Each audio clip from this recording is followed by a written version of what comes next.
আসসালামু আলাইকুম। আমি সাজিদ, পড়াশোনা করছি স্যার সলিমুল্লাহ মেডিকেল কলেজে।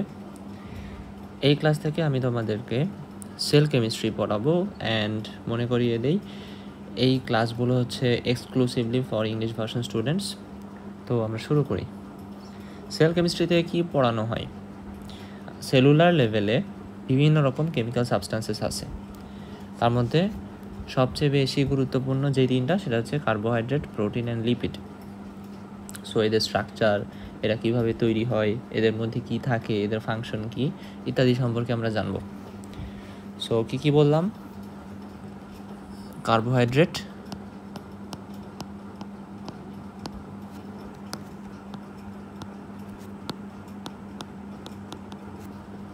প্রোটিন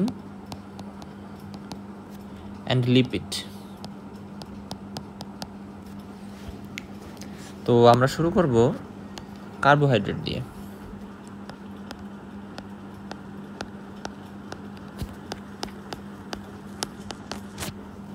কার্বোহাইড্রেট কি?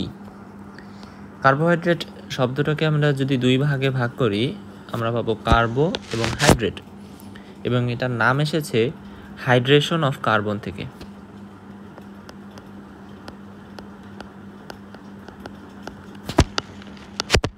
অর্থাৎ কার্বনকে যদি হাইড্রেশন করা হয় তাহলে কার্বোহাইড্রেট পাওয়া যায়। হাইড্রেশন বলতে পানি যোগ করা। তাহলে কার্বন, তার সাথে কি যোগ করা হবে? পানি। এখানে কি আমরা দেখতে পারতেছি যে কার্বন, হাইড্রোজেন, অক্সিজেনের রেশিও কি? 1:2:1।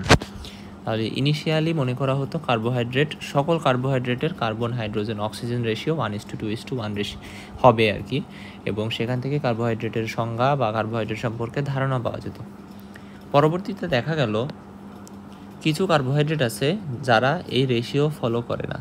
এর একটা ক্লাসিক্যাল এক্সাম্পল হচ্ছে সুক্রোজ। সুক্রোজ মানে হচ্ছে চিনি। এই সুক্রোজের মলিকুলার ফর্মুলা হচ্ছে C12H22O11।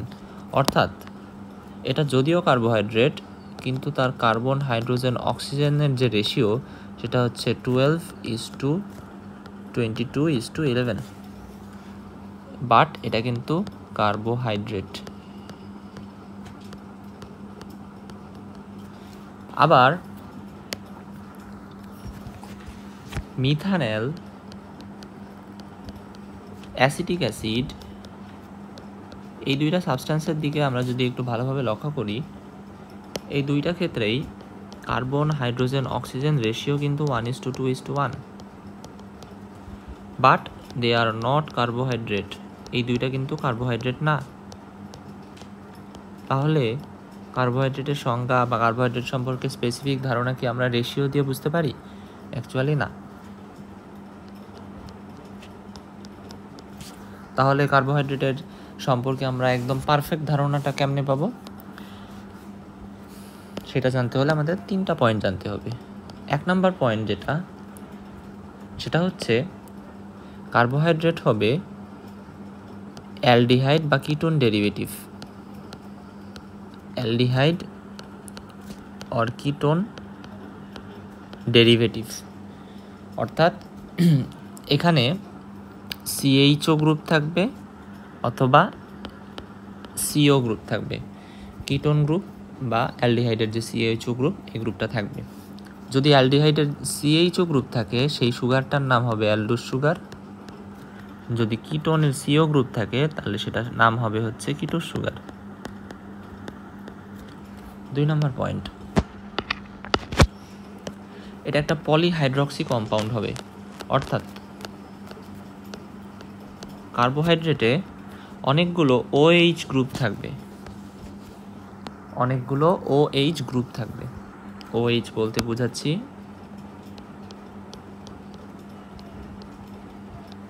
এইটাকে।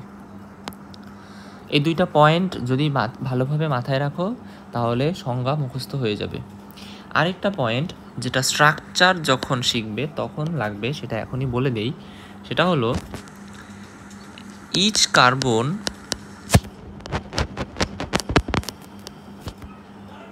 Text only one hydroxyl group, প্রত্যেকটা কার্বন একটা করে, মাত্র একটা করে OH গ্রুপ নেয়। একটা কার্বনে তুমি কখনো একের বেশি 2টা OH গ্রুপ দিবে না, এবং কার্বনের হাতটা 4টা। ওকে, তো আমরা এবার ডেফিনিশনে চলে আসি। What is the definition? Definition তোমার বইয়ে অনেক বড় করে লেখা, আমি একদম পারফেক্ট ছোট যেটা, সেটা জানলেই পুরোটা জানা হয়ে যায়, সেটা আমি বলবো।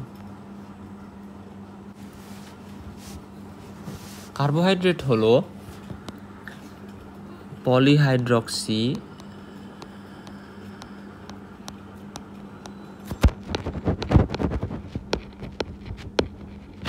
অ্যালডিহাইড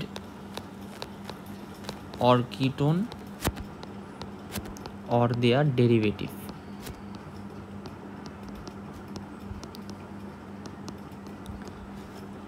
যদি খেয়াল করো, আমি এই শব্দটা বলেছি, পলিহাইড্রক্সি হবে, অর্থাৎ অনেকগুলো OH গ্রুপ থাকবে, প্রত্যেকটা কার্বনে অনলি একটা করে OH থাকে, সেটা হবে অ্যালডিহাইড বা কিটোন অথবা তাদের ডেরিভেটিভ। এই সেম সংজ্ঞাটাকে বইয়ে অন্য আরেকটা জায়গায়, ওই সেম জায়গায় 2 থেকে 3 লাইনে লিখছে, একটু বলি, তুমি বই থেকে মিলিয়ে নাও। Ketone or aldehyde compound which contain some hydroxyl group. এই কথাটা কি এই আমি যে লাইনটা লিখেছি সেটার সাথে তুমি মিলিয়ে বুঝতে পারতেছো? অবশ্যই, আশা করি। অথবা কার্বোহাইড্রেট হচ্ছে সেই সব কম্পাউন্ড যেগুলোকে হাইড্রোলাইজ করলে produce some hydroxyl group containing aldehyde or ketone compound. একই কথা উল্টায় বলছে, হাইড্রোলাইজ করলে আমি অ্যালডিহাইড কিটোন কম্পাউন্ড পাবো কন্টেইনিং সাম হাইড্রক্সিল গ্রুপ, একই কথা। আচ্ছা, এরপরে আছে হলো কার্বোহাইড্রেটের সোর্সগুলো তুমি বই থেকে একটু দেখলেই হয়ে যাবে। সোর্স হচ্ছে মেইন সোর্স যেটা, সেটা হচ্ছে প্ল্যান্ট।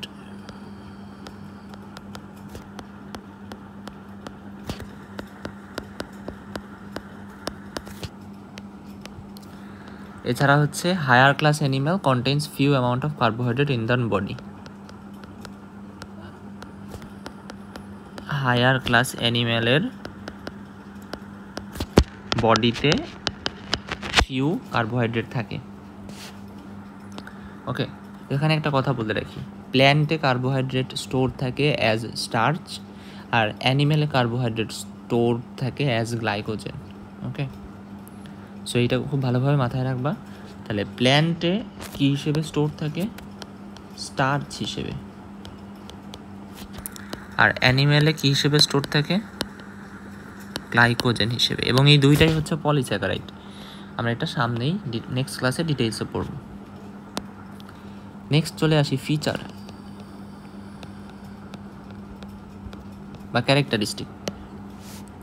1 নাম্বার যেটা, সেটা হচ্ছে কার্বোহাইড্রেট হচ্ছে গ্র্যানুলার মানে দানাদার। এছাড়াও নট গ্র্যানুলারও হইতে পারে, এটা আমরা শিখব। কার্বোহাইড্রেট ফাইব্রাস হয় এবং হচ্ছে or powder like.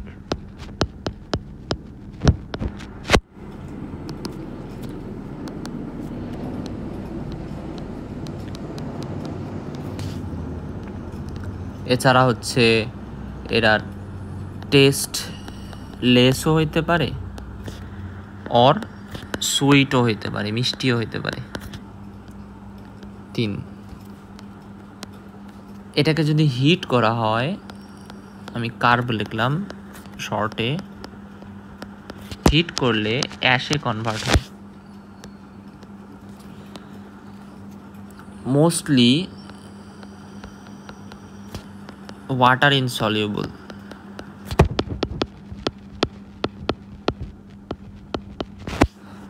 But monosaccharide, এটাও পড়বো নেক্সট ক্লাসে ডিটেলসে। মনোস্যাকারাইডকে আমি জাস্ট শর্টে মনোস্যাক লিখলাম। মনোস্যাকারাইড কিন্তু সলিউবল হয়। 5 যদি আসো, এদেরকে যখন কার্বোহাইড্রেটকে যখন অ্যাসিডের সাথে রিয়াকশন করানো হয়, করলে সে অ্যাস্টার ফর্মেশন করে। এইটা কেন? কার্বোহাইড্রেটে কি আছে? অনেকগুলো OH আছে না? মানে অ্যালকোহল। কার্বোহাইড্রেট কিন্তু basically polyhydric alcohol, right? So অনেক অ্যালকোহলের সাথে কার্বক্সিলিক অ্যাসিডের রিয়াকশনে কী হয়, অ্যাস্টার তৈরি হয়। এটা কিন্তু অর্গানিক কেমিস্ট্রিতে আছে। নেক্সট অর্গানিক কেমিস্ট্রির সাথে রিলেটেড একটা পয়েন্ট যেটা শোজ অপটিক্যাল আইসোমারিজম। কার্বোহাইড্রেট কিন্তু অপটিক্যাল আইসোমারিজম শো করে, কারণ এখানে অপটিক্যালি অ্যাক্টিভ হওয়ার জন্য, অপটিক্যাল আইসোমার হওয়ার জন্য যেসব ফিচার থাকা দরকার, লাইক কাইরাল কার্বন, তারপর হচ্ছে mirror image, non super imposed হইতে হবে ইত্যাদি বৈশিষ্ট্য কিন্তু এদের থাকে। দ্যাটস ওয়াই তারা অপটিক্যাল আইসোমারিজম শো করে। এরপরে হচ্ছে ফাংশন।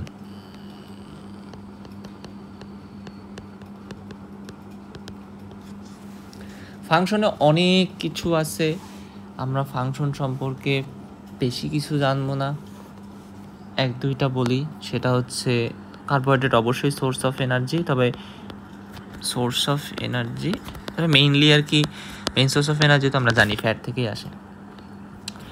আচ্ছা, তারপরে স্ট্রাকচারাল কম্পোনেন্ট হিসেবে কাজ করে, স্ট্রাকচার দেয়।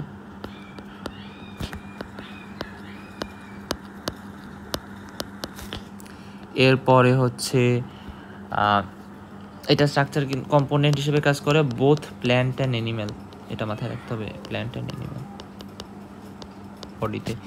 আচ্ছা, এছাড়া লুব্রিক্যান্ট হিসেবে কাজ করতে পারে ইন জয়েন্ট, বিভিন্ন জয়েন্টে লুব্রিক্যান্ট হিসেবে কাজ করে। তারপর হচ্ছে স্টোরড সাবস্ট্যান্স হিসেবে কাজ করে ইত্যাদি। এটাও বইয়ে ডিটেলসে লেখা আছে, বই থেকে আরও ভালোভাবে দেখে নিবে। তো আমরা কি জানলাম এই ক্লাসে? কার্বোহাইড্রেট শব্দটা এসেছে হাইড্রেশন অফ কার্বন থেকে। এখানে কার্বন, হাইড্রোজেন, অক্সিজেনের রেশিও 1:2:1, বাট এটার কিছু এক্সেপশন আছে যেটা আমরা এখানে বললাম। HCHO বা মিথানল এবং অ্যাসিটিক অ্যাসিড, তাদের রেশিও এটা হইলেও কার্বোহাইড্রেট না। ওইদিকে সুক্রোজ, সে রেশিও ফলো না করলেও কার্বোহাইড্রেট। আর কার্বোহাইড্রেটের সংজ্ঞা সম্পর্কে আমরা ডিটেলসে জেনেছি। তারপরে কার্বোহাইড্রেটের সোর্স অ্যান্ড ফিচার। সোর্সের মধ্যে জেনেছি যে প্ল্যান্টের মধ্যে যে কার্বোহাইড্রেট থাকে সেগুলো হচ্ছে মূলত স্টার্চ হিসেবে জমা থাকে, এবং অ্যানিম্যাল বডিতে গ্লাইকোজেন হিসেবে কার্বোহাইড্রেট জমা থাকে বা স্টোরড থাকে। ফিচার সম্পর্কে কিছু জিনিসপাতি জেনেছি এবং ফাংশন, এবং আমি বলবো এই সোর্স, ফিচার এবং ফাংশন এগুলো বইয়ে আরও ডিটেলসে দেওয়া আছে। তোমরা যদি আরও জানতে চাও বই থেকে দেখে নিবে।